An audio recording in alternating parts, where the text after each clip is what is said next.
Good afternoon, and thank you for the honor of participating in this year's Oslo Freedom Forum. My first conscious political memory was the Russian Democratic Revolution of August 1991, the 3 days and 3 nights that finally ended the Soviet regime. I was 10 at the time, too young to participate, but old enough to grasp the lesson of what was happening. And that lesson for me was that, however strong the dictatorship, when the people are prepared to stand up for their freedom, all that strength becomes powerless. The leaders of that attempted coup had everything at their disposal. They had control of the government and party apparatus, the army, the police, the KGB's overwhelming machine of repression. They had television, newspapers, and radio stations, and they had tanks, which they sent into central Moscow.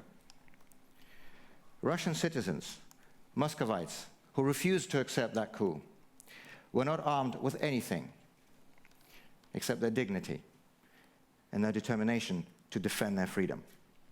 And they came out into the streets in the tens and the hundreds of thousands, and they stood in front of the tanks. And then the tanks stopped and turned away. That is a powerful lesson to learn at a young age. Today, as Vladimir Putin's regime continues its 16-year reign of repression against civil society and the democratic forces in Russia, the deck is once again fully stacked in its favor. The prosecutors, the courts, and the police use bogus charges to put opposition activists in jail. In fact, according to Memorial, Russia's most respected human rights organization, there are currently 86 political prisoners in the Russian Federation, a number that is already comparable with the late Soviet period. State television rails against Kremlin opponents, who are denounced as traitors, foreign agents, and enemies of Russia. And although the regime is not yet using tanks, it has set up a new armed structure, the National Guard, that will be allowed to use force and shoot without warning in the event of mass protests after the upcoming parliamentary election. Elections themselves have been turned into a mere ritual, with most opposition candidates simply disqualified from the ballot in advance, and with voting marred by intimidation and fraud. For more than a decade now, the Russian parliament has been devoid of any real opposition, not a place for discussion, in the unforgettable words of its own speaker.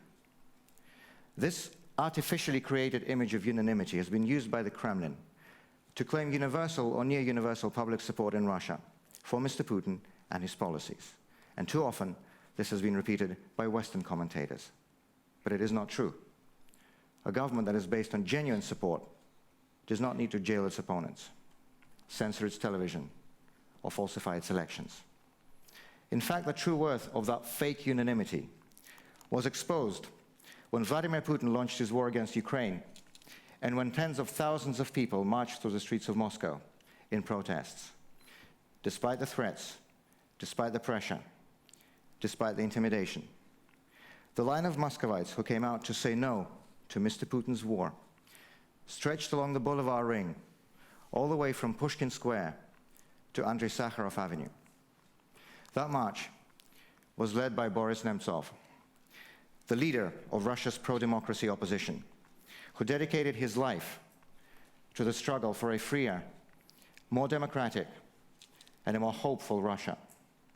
A former deputy prime minister, at one time heir apparent to the Russian presidency, Boris Nemtsov could have easily settled for a quiet and comfortable existence under the present regime, or at least for safety and exile.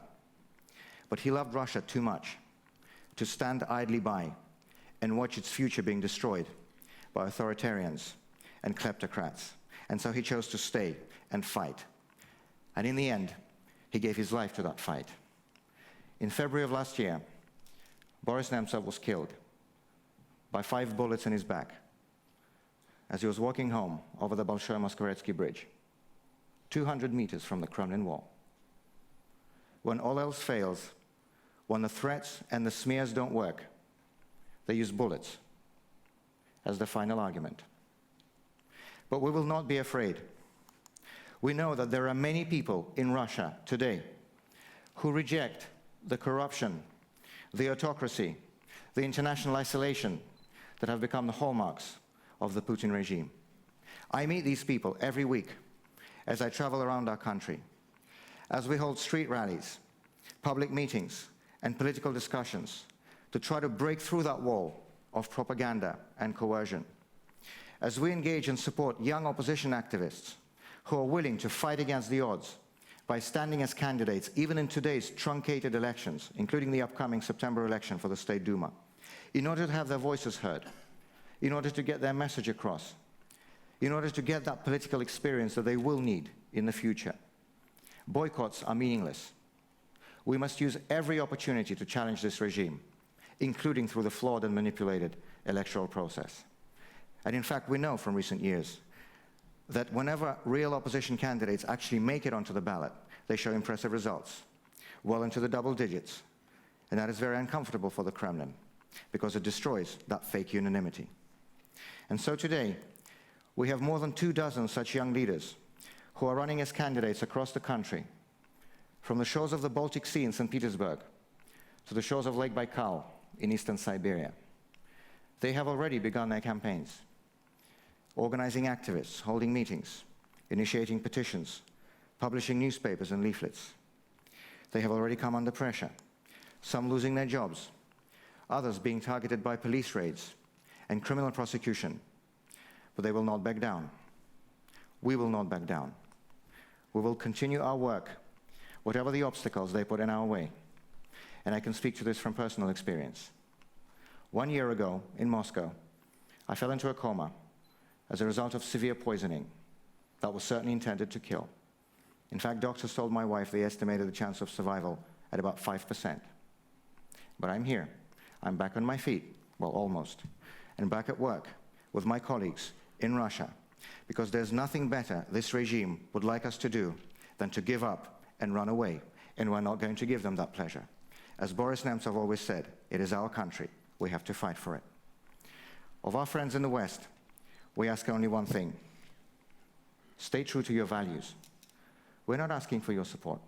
It is our task to change Russia, and we will do it ourselves. The only thing we ask from you is that you stop supporting Mr. Putin by treating him as a respectable and worthy partner on the world stage. And above all, by allowing his cronies to use your countries as havens for their looted wealth. And please stop falling for the lie that Russians are somehow uniquely unsuited, incapable, not ready for democracy. We are suited, we are capable, we are ready, and we will get there, just like you. This may sound overly confident, but I know that we are right and they are wrong. I know that history and the truth are on our side. I know that one day Russia will be free, because in the end, however strong the pressure, when enough people are willing to stand up, they succeed. And then the tanks stop and turn away. Thank you very much.